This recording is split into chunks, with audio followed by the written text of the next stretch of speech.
In the second edition, which is coming 5 years roughly after the first, and with the pandemic intervening, it really has pushed our thinking in a few domains, right? I think certainly the domain of kind of equity, justice, anti-racist work, thinking about the limitations of a disciplinary literacy model that is purely kind of replicating the disciplines, right? And apprenticing students into the disciplines as they exist currently without encouraging students to and teachers to kind of imagine what might be different about those disciplines if they were to incorporate students' voices, languages, cultures more explicitly. That's something that I think, and the two amazing educators, Janae Utaro and Janelle Williams, who wrote the forward of the book, certainly talked a lot about that in their conversations with us, and that's a big part of their forward is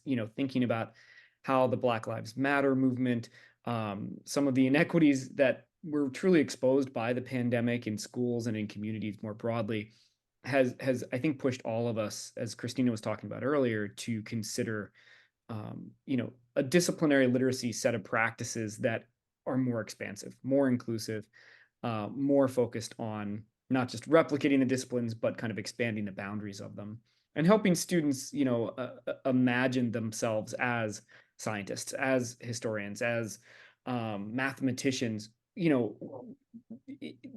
Though those languages and that kind of community that Christina was talking about before may not be the kind of language or community that they have necessarily grown up in or are kind of as familiar with. So that was a big piece of us thinking through the second edition and a big piece of kind of our, our current work and some of the next work that we're producing. I think another kind of I used to think, now we think piece of this was connecting back to our first disciplinary literacy book with Harvard Ed Press, Investigating Disciplinary Literacy.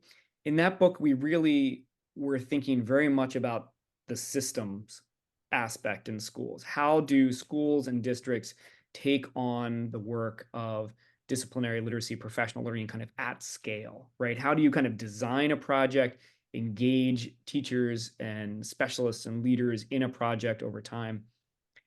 And we still believe all of that, and it still is incredibly effective, and we encourage people to look at that book.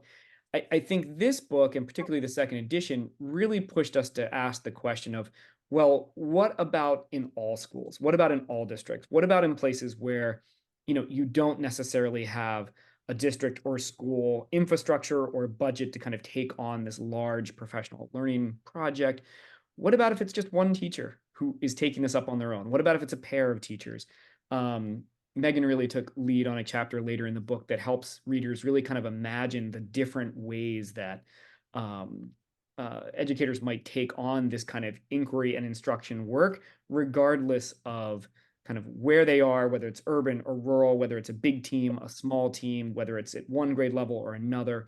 And so I think the flexibility that we all had to demonstrate across the pandemic really pushed our thinking about how to illustrate and encourage educators to jump into this work, across a much wider range of contexts.